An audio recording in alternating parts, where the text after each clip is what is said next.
Hi hello every one. இன்னைக்கு நம்ம reserve bank of இந்தியாவோட பார்ட் 2 வீடியோ தான் பார்க்க போறோம். போன கிளாஸ்ல நம்ம என்னெல்லாம் பார்த்தோம்?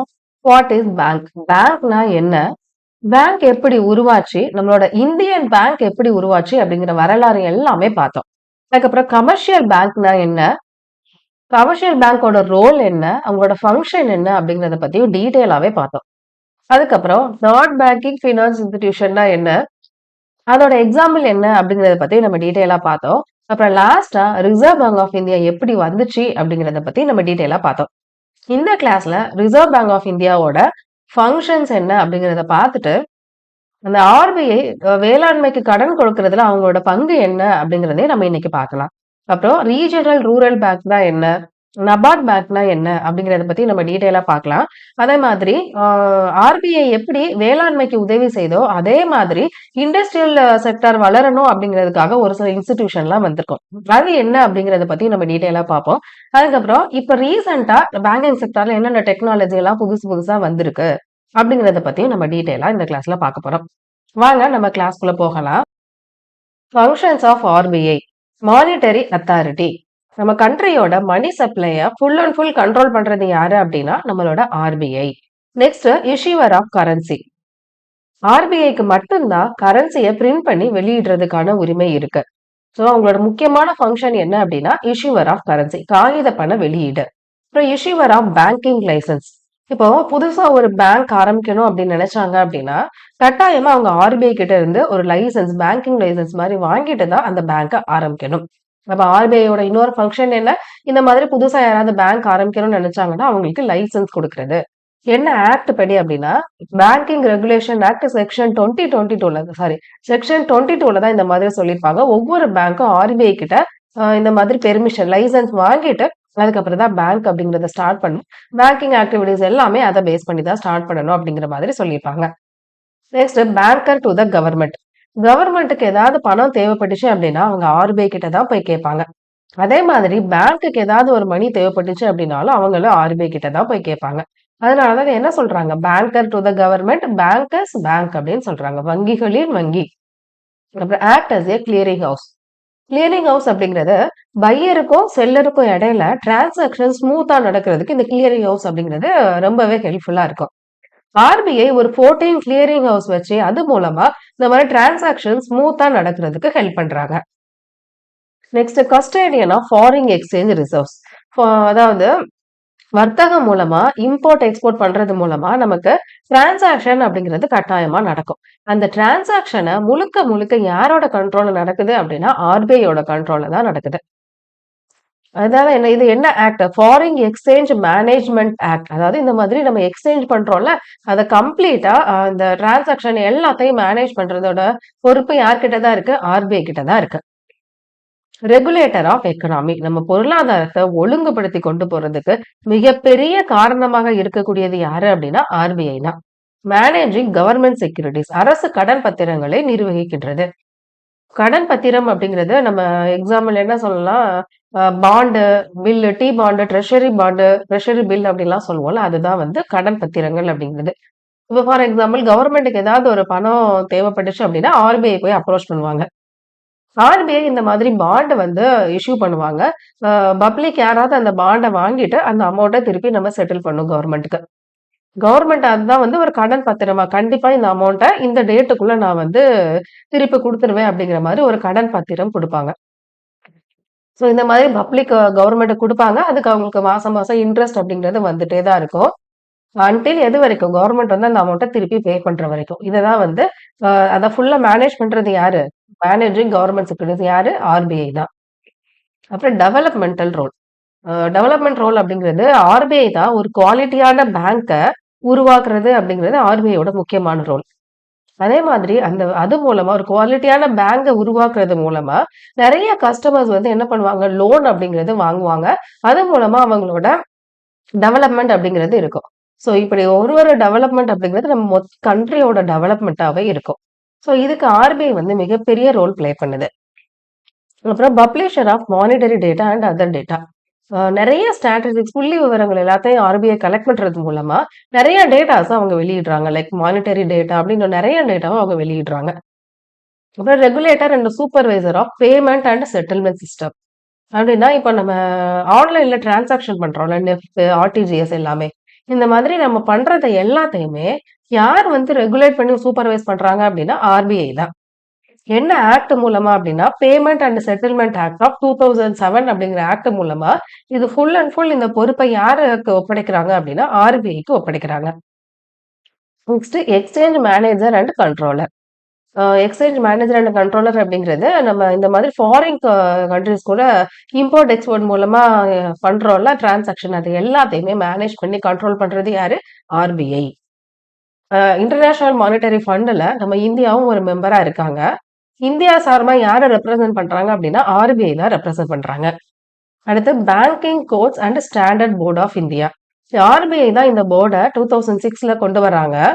எதுக்காக அப்படின்னா, ஒவ்வொரு பேங்கோட குவாலிட்டி எப்படி இருக்கு அப்படிங்கிறத செக் பண்றதுக்காக இந்த மாதிரி ஒரு போர்ட கொண்டு வராங்க.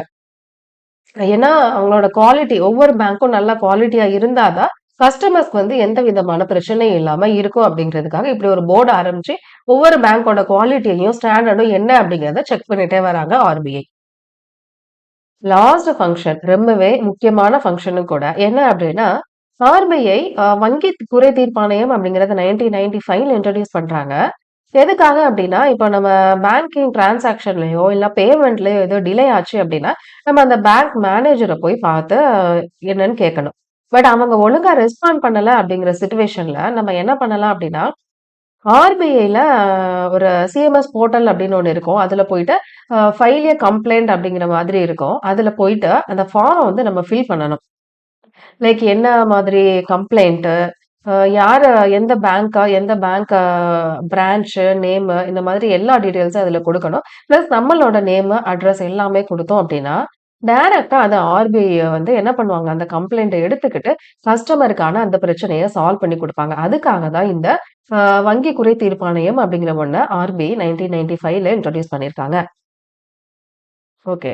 இதான் நம்ம இதுவரைக்கும் பார்த்தது எல்லாமே ஆர்பிஐயோட ஃபங்ஷன். நெக்ஸ்ட் நம்ம பார்க்க போறது repo rate versus reverse repo rate. இந்த இந்த 2 டேர்மையுமே நம்ம அடிக்கடி நியூஸ்ல வந்து கேட்டுட்டே இருப்போம். இதுக்கான மீனிங் என்ன அப்டின்னா ரொம்பவே சிம்பிள். நம்ம முன்னாடியே பார்த்தோம். பேங்க்குக்கு ஏதாவது மணி தேவைப்பட்டுச்சு அப்டின்னா, ஆர்பிஐ கிட்ட இருந்து கேட்பாங்க அப்டின்னு சொல்லிட்டு. ஆர்பிஐ அத பேங்க்குக்கு குடுக்கும்போது, ஒரு இன்ட்ரெஸ்ட் ரேட்டோட தான் குடுப்பாங்க. அந்த இன்ட்ரெஸ்ட் ரேட் தான் என்னது? ரெப்போ ரேட் அப்டிங்கிறது. அதே மாதிரி ரிவர்ஸ் ரெப்போ ரேட் அப்டிங்கிறது ஆர்பிஐக்கு ஏதாவது அமௌண்ட் தேவைப்பட்டுச்சு அப்படின்னா, பேங்க் கிட்ட இருந்து வாங்குவாங்க. அப்பயும் ஒரு இன்ட்ரெஸ்ட்டோட தானே வாங்குவாங்க. அதுதான் என்னது ரிவர்ஸ் ரெப்போ ரேட் அப்படிங்கிறது. அப்ப ஆர்பிஐ வந்து பேங்க் கிட்ட இருந்து என்ன பண்றாங்க? ஆர்பிஐ கிட்ட இருந்து பேங்க் வந்து என்ன பண்றாங்க? மணி வாங்குறாங்க. அப்படி வாங்கும்போது ஒரு இன்ட்ரெஸ்ட்டோட தான் திருப்பி அத பே பண்ணுவாங்க. அந்த இன்ட்ரெஸ்ட் ரேட் தான் என்னது? ரெப்போ ரேட் அப்படிங்கிறது. அதே மாதிரி ஆர்பிஐக்கு ஏதாவது அமௌண்ட் தேவைப்பட்டுச்சு அப்படின்னா, பேங்க் கிட்ட இருந்து வாங்குவாங்க. பேங்க் இப்ப என்ன பண்றாங்க? ஆர்பிஐக்கு அந்த அமௌண்ட்ட குடுக்குறாங்க. சோ, அப்போ ஒரு இன்ட்ரெஸ்ட் அமௌண்ட் குடுப்பாங்கல்ல, அதுதான் என்னது? ரிவர்ஸ் ரெப்போ ரேட் அப்படிங்கிறது. Reverse repo rate. சோ, இதுக்கான இந்த 2 டேர்ம்க்கான மீனிங் என்ன அப்படிங்கிறது உங்களுக்கு தெளிவா புரிஞ்சிருக்கும். நெக்ஸ்ட் நியூஸ் பார்க்கும்போது இதோட மீனிங் என்ன அப்படிங்கிறத தெரிஞ்சுக்கிட்டு அத ரீட் பண்ணீங்க அப்படின்னா, உங்களுக்கு ரொம்ப ஈஸியாவே புரியும். ஓகே, நெக்ஸ்ட் இது வந்து நம்ம டேப்லர் காலம் அப்படிங்கிறது நம்ம ஸ்கூல் புக்ல நான் இப்ப சொன்ன அதே இன்ஃபர்மேஷன் தான் இங்கேயும் குடுத்துருக்காங்க. ஓகே. இப்ப ஆர்பிஐயோட முக்கியமான ரோல் என்னன்னு பார்த்தா, நம்ம மானிட்டரி ரெகுலேஷன். பணத்த வந்து அதாவது full and full money supply எல்லாமே கண்ட்ரோல் பண்றது, நம்ம பொருளாதாரத்த வந்து மேன்மைப்படுத்தி கொண்டு போறது, இந்த மாதிரி நெறைய ஃபங்ஷன் பார்த்தோம். பட் அது மட்டுமே ஒரு சென்ட்ரல் பேங்கோட முக்கியமான ரோலா இருக்கக்கூடாது. என்ன பண்ணணும், ஒவ்வொரு செக்டார் அக்ரிகல்ச்சர் செக்டரா இருந்தாலும் சரி, இண்டஸ்ட்ரியல் செக்டரா இருந்தாலும் சரி, அவங்களோட டெவலப்மென்ட்‌க்கும் ஆர்பிஐயோட பங்கு அப்படிங்கிறது முக்கியமானதாக இருக்கணும். அதுக்காக தான் என்ன பண்றாங்க? அக்ரிகல்ச்சர் கிரெடிட் டிபார்ட்மென்ட் அப்படிங்கிறத கொண்டு வராங்க. எதற்காக அப்படின்னா, இந்த மாதிரி வேளாண்மை விவசாயம் பண்றவங்களுக்கு கடன் வழங்குறதுக்காக, அத முழுக்க முழுக்க பார்த்துக்க வேண்டிய பொறுப்பு வந்து அக்ரிகல்ச்சர் கிரெடிட் டிபார்ட்மென்ட்டோடது. இது ஆர்பிஐ தான் வந்து இந்த டிபார்ட்மென்ட்ட தனியாவே அக்ரிகல்ச்சர்க்குன்னு சொல்லி கொண்டு வருவாங்க.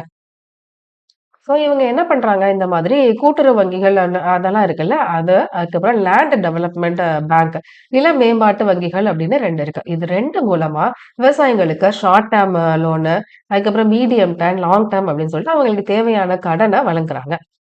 அதாவது short term, medium term, long term கடன்னா என்ன அப்படின்னு நம்ம தெரிஞ்சுக்கணும்ல. ஷார்ட் டேர்ம் கிரெடிட் குறுகிய கால கடன். அப்படி எதுக்காக இது வழங்குறாங்க அப்படின்னா, இப்ப அந்தந்த பருவ காலத்துக்கு ஏத்த மாதிரி தான் விவசாயிகள் என்ன பண்ணுவாங்க, பயிரிட்டு அதுக்கு ஏத்தமான விளைச்சல கொண்டு வருவாங்க.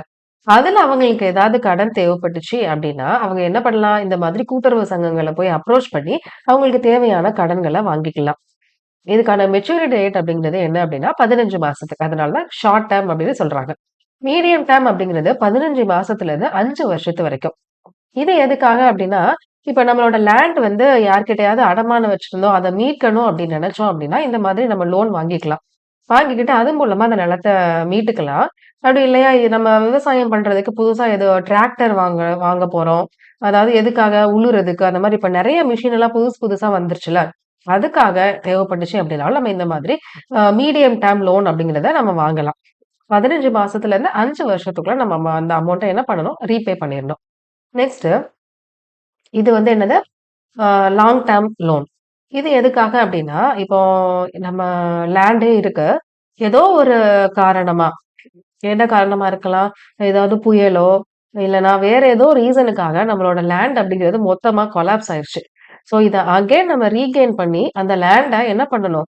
பெர்மனன்ட்டா அந்த லேண்ட்ல வந்து சேஞ்சஸ் கொண்டு வரணும் அப்டின்னா, இப்டி ஒண்ணுமே இல்லாத நிலத்த நம்ம மறுபடியும் எல்லாத்தையும் புதுசா கொண்டு வந்து மறுபடி ஒரு விவசாய நிலமா மாத்தணும் அப்படிங்கிறபோது, நம்ம லாங் டெர்ம் லோன் அப்படிங்கிறத வாங்கிக்கலாம்.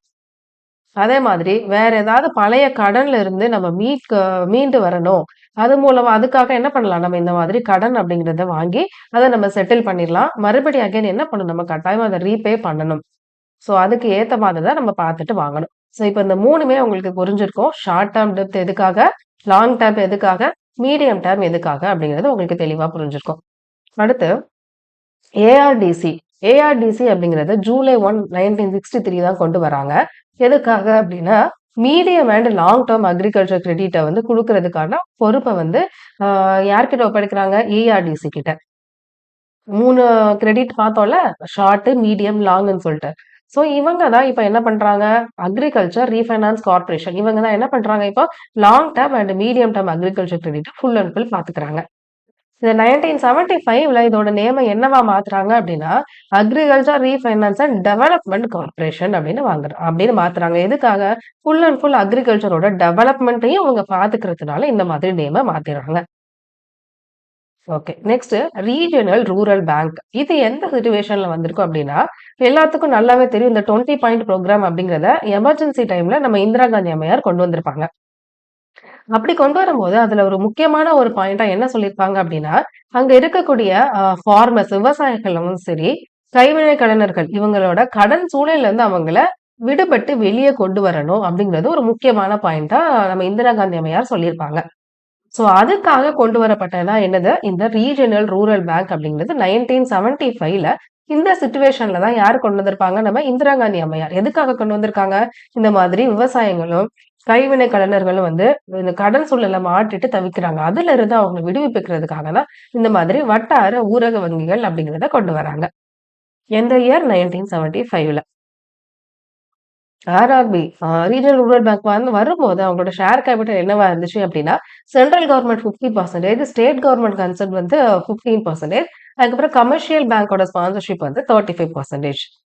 அடுத்து நபார்ட் பேங்க். இந்த நபார்ட் பேங்க் அப்படிங்கிறது ரொம்பவே முக்கியமானது. National bank for agriculture and rural development. ஆக்சுவலா நம்ம முன்னாடி பார்த்தோம்ல அக்ரிகல்ச்சர் கிரெடிட் டிபார்ட்மெண்ட். இன்னொன்னு என்ன பார்த்தோம்? ஏஆர்டிசி. இந்த 2 பேரோட ரோலையும் இப்ப யார் எடுத்துக்கிறா? நபார்ட் பேங்க். சோ இப்ப கம்ப்ளீட்டா அக்ரிகல்ச்சருக்கு தேவையான, ரூரல் டெவலப்மென்ட்க்கு தேவையான எல்லாத்தையும் பார்த்துக்கிறது யாரு? நபார்ட் பேங்க் தான். எந்த இயர் கொண்டு வராங்க? ஜூலை 1982. இப்ப இதோட என்னது? கம்ப்ளீட்டா ஏஆர்டிசி ஃபங்ஷனையும் சரி, அக்ரிகல்ச்சர் கிரெடிட் டிபார்ட்மெண்ட் பார்த்தோம்ல, இதுக்கான வேலை எல்லாத்தையும் மொத்தமா இப்ப டேக் ஓவர் பண்ணிக்கிட்டது யாரு? நபார்ட் பேங்க். இதையும் இப்ப எப்படி இவங்க ஒர்க் பண்றாங்க அப்படின்னா, 3 3 டயரா தான் இவங்க ஒர்க் பண்றாங்க. என்னலாம் அப்படின்னா, state cooperative bank, central cooperative bank, primary cooperative society. இந்த மாரி 3 நிலைகள்ல அவங்க செயல்படுத்துறாங்க. அதாவது அந்தந்த ஸ்டேட்டுக்கு வந்து ஸ்டேட் கோஆப்பரேட்டிவ் பேங்க் அப்படின்னும், சென்ட்ரலுக்கு மத்திய கூட்டுறவு வங்கி அப்படின்னும், பிரைமரி கோஆப்பரேட்டிவ் சொசைட்டி அப்படிங்கிறது அதாவது ஒவ்வொரு லெவல்லயும் இப்ப கிராமத்துல இருக்கிறவங்க அப்படின்னா யார் அப்ரோச் பண்ணணும்? Primary cooperative society. அதே மாரி அந்தந்த லெவல்ல இருக்கிறவங்க அந்தந்த கோஆப்பரேட்டிவ் சொசைட்டிய அப்ரோச் பண்ணி அவங்களுக்கு தேவையான கடன் அப்படிங்கிறத பெற்றுக்கொள்ளலாம். நபார்ட்ல யார் யாரெல்லாம் இருக்காங்க அப்படின்னு பார்த்தீங்கன்னா, சேர்மன் இருப்பாங்க. அவங்களுக்கு கீழ டெப்யூட்டி சேர்மன், அதுக்கப்புறம் board of directors, executive directors இவங்கலாம் இருக்காங்க. ஸோ சேர்மனா யார் இருக்காங்க அப்படின்னா, ஆர்பிஐயோட டெப்யூட்டி கவர்னர் தான் நம்ம நபார்ட் பேங்கோட சேர்மனா இருப்பாங்க. அப்புறம் போர்ட் ஆஃப் டைரக்டர்ஸ் ஒரு 13 பேர் இருக்காங்க. அதுல 3 பேர மட்டும் யாரு கவர்ன்மெண்ட் வந்து நாமினேட் பண்றாங்க. இந்த இன்ஃபர்மேஷன் நம்ம புக்ல குடுத்திருக்கிறதுனால இத மட்டும் நீங்க நோட் பண்ணி வச்சுக்கோங்க. Okay next. ஸோ இப்போ இதுவரைக்கும் நம்ம பார்த்தது எல்லாமே என்னது அக்ரிகல்ச்சர் ரிலேட்டடா. ஸோ இப்போ இண்டஸ்ட்ரீஸ் ஒரு தொழிற்சாலை வந்து நல்ல கொண்டு வரணும். அதுக்கு தேவையான வசதிகள, கடன்கள கொண்டு குடுக்கணும் அப்படிங்கிறதுக்காக நெறைய இன்ஸ்டிடியூஷன் கொண்டு வருவாங்க. அது என்ன அப்படின்னு பார்த்தீங்கன்னா, ஆல் இந்தியா லெவல்ல என்ன கொண்டு வராங்க, ஸ்டேட் லெவல்ல என்ன கொண்டு வராங்கன்னு சொல்லி பிரிச்சு பிரிச்சு நம்மோட புக்ல குடுத்துருக்காங்க. So all India level institution என்ன அப்படின்னா, industrial finance corporation of India அதாவது ஐஎஃப்சிஐ, ஐசிஐசிஐ, ஐடிபிஐ இது எல்லாமே இண்டஸ்ட்ரீஸ்க்காக கொண்டு வரப்பட்டது. அதோட ஃபுல் ஃபார்ம பார்த்தாலே உங்களுக்கு தெரியும். ஐசிஐசிஐயோட ஃபுல் ஃபார்ம் என்ன? Industrial credit and investment corporation of India. IDBI அப்படிங்கிறது industrial development bank of India. அதே மாதிரி ஸ்டேட் லெவல் இன்ஸ்டிடியூஷன் அப்படின்னு பார்த்தீங்கன்னா, state financial corporation, state industrial development corporation. இது எல்லாமே எதுக்காக? ஒரு இண்டஸ்ட்ரிய டெவலப் பண்றதுக்காக கொண்டு வரப்பட்ட இன்ஸ்டிடியூஷன். ஸோ இத பத்தி நம்ம ரொம்ப டீட்டெயிலா படிக்க வேண்டாம். ஜஸ்ட் எந்த டேட்ல இத கொண்டு வந்திருக்காங்க அப்படிங்கிறது நம்ம புக்ல குடுத்திருக்கிறதுனால, இத மட்டும் ஜஸ்ட் நீங்க நோட் பண்ணி வச்சுக்கோங்க. ஐஎஃப்சிஐ அப்படிங்கிறது ஜூலை 1, 1948ல கொண்டு வந்திருப்பாங்க. ஐசிஐசிஐ பேங்க் வந்து ஜான்வரி 5, 1955ல கொண்டு வந்திருப்பாங்க. ஐடிபிஐ பேங்க் அப்படிங்கிறது பிப்ரவரி 15, 1976 வரைக்கும் ஃபுல் அண்ட் ஃபுல் ஆர்பிஐயோட துணை நிறுவனமா இருந்திருக்கும். பிப்ரவரி 16, 1976 அந்த டேட்ல இருந்து கம்ப்ளீட்டா ஆர்பிஐல இருந்து விலகி ஃபுல் அண்ட் ஃபுல் யாரோட நிறுவனமா இருந்திருக்கும் அப்படின்னா, இந்திய கவர்மெண்டோட தன்னாட்சி நிறுவனமாக மாற்றப்பட்டிருக்கும். ஸோ இந்த இன்ஃபர்மேஷன் மட்டும் நீங்க நோட் பண்ணி படிச்சு வச்சுக்கிட்டா போதுமானது. இப்போ லாஸ்ட்டா என்ன பார்க்க போறோம் அப்படின்னா, ரீசென்ட்டா நம்மளோட பேங்கிங் செக்டார்ல என்னென்ன முன்னேற்றங்கள்லாம் வந்திருக்கு அப்படிங்கிறத பார்க்க போறோம். First banking. இப்ப முக்காவாசி பேரு மணி டிரான்சாக்ஷன் பண்றதா இருந்தாலும் சரி, என்ன பண்றதா இருந்தாலும் என்னதான் யூஸ் பண்றாங்க? பேங்கிங் மூலமா தான் யூஸ் பண்றாங்க. அப்புறம் பேடிஎம். பேடிஎம் அப்படிங்கிறது எந்த டேட்ல கொண்டு வந்திருப்பாங்க அப்படின்னா, ஆகஸ்ட் 2015ல தான் பேமெண்ட் அப்படிங்கிறத கொண்டு வந்திருப்பாங்க. யார் லான்ச் பண்ணியிருப்பாங்க? ஆர்பிஐ தான் இத லான்ச் பண்ணியிருப்பாங்க. அதுக்கப்புறம் ஏடிஎம் 1967ல கொண்டு வந்திருப்பாங்க. ஏடிஎம் மூலமா தானே முன்னாடி எல்லாம் பேங்க்ல வரிசையில நின்னு அந்த மாதிரியே தான் என்ன பண்ணணும்? இந்த மாரி அமௌண்ட் எல்லாம் எடுக்கணும். அதுக்கப்புறம் கொஞ்சம் காலத்துக்கு அப்புறம் என்னதான் கொண்டு வந்தாங்க? ஏடிஎம் அப்படிங்கிறத கொண்டு வந்தாங்க. ஸோ அந்தந்த ஏரியால ஏடிஎம் இருக்கும். போய் அந்த மிஷின்ல போய் போட்டா நம்ம பணம் எடுத்துட்டு வந்துரலாம். அந்த மாதிரி ஒரு டெக்னாலஜிய கொண்டு வந்தாங்க. Next NEFT, RTGS. NEFT, RTGS அப்படிங்கிறது நம்ம நெட் பேங்கிங் மூலமா ஒரு பேங்க்ல இருந்து இன்னொரு பேங்க்குக்கோ, இல்லைன்னா ஒரே பேங்க்குக்குள்ள நம்ம அமௌண்ட்ட ட்ரான்ஸ்ஃபர் பண்றதுக்கு இந்த 2 மெத்தடுமே நமக்கு ஹெல்ப்ஃபுல்லா இருக்கும். 2க்குமான டிஃபரன்ஸ் என்ன அப்படின்னா, நெஃப்ட் அப்படிங்கிறது நேஷனல் எலக்ட்ரானிக் ஃபண்ட் டிரான்ஸ்ஃபர். தேசிய மின்னணு வழி பணி பரிவர்த்தனை. ஆர்டிஜிஎஸ் அப்படிங்கிறது ரியல் டைம் கிராஸ் செட்டில்மெண்ட். நிகழ்நேர பெருந்திரள் தீர்வுகள். ஆக்சுவலா நெஃப்ட் அப்படிங்கிறது என்னன்னா, இப்ப நம்ம அது எப்படி ஒர்க் ஆகும் அப்படின்னா, நம்ம இப்ப அமௌண்ட்ட ஒருத்தங்களுக்கு அனுப்புறோம் அப்படின்னா, அது வந்து பேட்சா தான் ஒர்க் பண்ணுவாங்க. இப்ப ஒரு செட் பீப்பிள் இந்த டைம்க்கு அனுப்புறாங்க அப்படின்னா, அதெல்லாம் ஒரே பேட்சா எடுத்துப்பாங்க. எவ்ரி ஹால்ஃப் அன் ஹவர் தான் அந்த பேட்ச மொத்தமா சேர்த்ததுக்கு அப்புறம், அதுக்கப்புறம் தான் அத வந்து ப்ராசஸ் பண்ணுவாங்க. ஸோ அதன் காரணமாக அந்த நெஃப்ட் அப்படிங்கிறது என்ன பண்ணும், கொஞ்சம் ஸ்லோவா தான் ஒர்க் ஆகும். இப்ப நம்ம அமௌண்ட் போட்டோம் அப்படின்னா, ஒரு 2 ஹவர்ஸ் கிட்டயாவது ஆகும். கண்டிப்பா 1 ஹவருக்கு மேலேயே ஆகும். 1 ஹவர், 2 ஹவர்ஸ் அப்படிங்கிறது அந்த பேட்ச் எப்படி ஒர்க் ஆகுதோ அத பொறுத்து தான் நமக்கு வந்து அந்த அமௌண்ட் அப்படிங்கிறது போய் அவங்க கிட்ட போய் சேரும். பட் ஆர்டிஜிஎஸ் அப்படிங்கிறது என்னது? Real time. அந்த பேருக்கு ஏத்த மாதிரி நம்ம போட்ட உடனே அவங்ககிட்ட போய் ரீச் ஆயிரும். அதான் என்னது? ஆர்டிஜிஎஸ். இது 2 தான் அதுக்கான டிஃபரன்ஸ். ஸோ இதுக்கான டிரான்சாக்ஷன் அப்படிங்கிறது என்னது? ஸ்லோவா தான் இருக்கும். இது ஆர்டிஜிஎஸ்ல தான் என்னது? ஃபாஸ்ட்டா இருக்கும். ஏன்னா ரியல் டைம் அப்படிங்கிறதுனால, ரியலா நம்ம எப்படி ஒருத்தவங்க பணத்த குடுத்த உடனே கையில உடனே வாங்கிப்பாங்க. அதே மாதிரி நம்ம அங்க போட்ட உடனே அந்த சைடு என்ன பண்ணிடுவாங்க? பணம் அப்படிங்கிறது அவங்களுக்கு போய் ரீச் ஆயிரும். இதுக்கு டைமிங் அப்படிங்கிறது நம்ம புக்ல இந்த டைமிங் குடுத்துருக்காங்க. பட் இப்போ வந்து இது எல்லாமே வந்து 24/7 மாறிருச்சு. இது நம்ம ஸ்கூல் புக்ல குடுத்துருக்க டைமிங்க. அது வந்து அவங்க இன்னும் அப்டேட் பண்ணாம இருக்கிறாங்க. ஸோ இதோட லிமிட் இப்ப எவ்வளோ அமௌண்ட் வந்து நம்ம அதுக்கு டிரான்சாக்ஷன் பண்ணலாம் அப்படின்னா, நம்ம நெஃப்ட்ட பொறுத்தவரைக்கும் ஒரு ரூ. 1 உங்களுக்கு அனுப்புறதா இருந்தா கூட அனுப்பலாம். அதுக்கு மினிமம் லிமிட்டே கிடையாது. மேக்ஸிமம் லிமிட்டும் கிடையாது. பட் ஆர்டிஜிஎஸ பொறுத்தவரைக்கும் மினிமம் அமௌண்ட் அப்படிங்கிறது 2 லேக்ஸ்.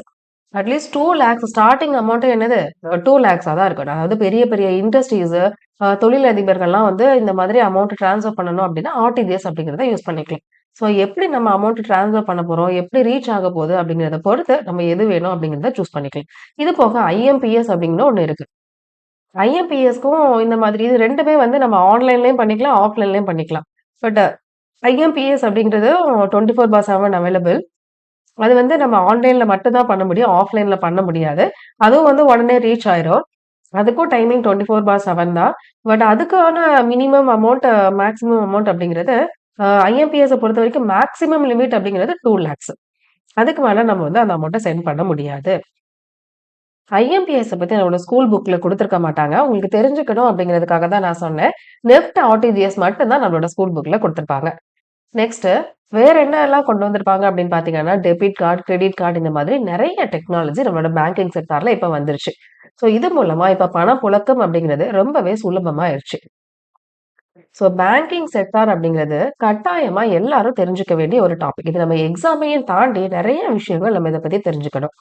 ஏன்னா எல்லாருமே இப்ப பேங்க் யூஸ் பண்ணாதவங்க யாருமே கிடையாது. படிச்சவங்கல இருந்து படிக்காதவங்க வரைக்கும் எல்லாருமே பேங்க் அப்படிங்கிறத யூஸ் பண்ணிக்கிட்டு தான் இருக்காங்க. ஸோ அதுல நெறைய விஷயங்கள் உங்களுக்கு இது தெரிஞ்சதாவும் இருக்கலாம், தெரியாமலும் இருக்கலாம். பட் இன்னைக்கு நீங்க கண்டிப்பா பேங்கிங் செக்டார பத்தி ஒரு தெளிவான புரிதல் உங்களுக்கு வந்திருக்கும். கண்டிப்பா பார்ட் 1, பார்ட் 2 வீடியோ 2யுமே பார்த்துக்கோங்க. ஆர்பிஐலருந்து நமக்கு எக்ஸாம் பாயிண்ட் ஆஃப் வியூலயும் பார்த்தீங்க அப்படின்னா, கட்டாயமா ஒரு கொஸ்டின் கேட்பாங்க. ஓகே. இந்த வீடியோ எப்படி இருந்துச்சு? உங்களுக்கு புடிச்சிருந்ததா? வேற ஏதாவது டவுட் இருந்துச்சு அப்படின்னாலும் கமெண்ட் பண்ணுங்க. புடிச்சிருந்தா உங்களோட ஃப்ரெண்ட்ஸுக்கு ஷேர் பண்ணுங்க. சப்ஸ்கிரைப் பண்ணிக்கோங்க. Thank you.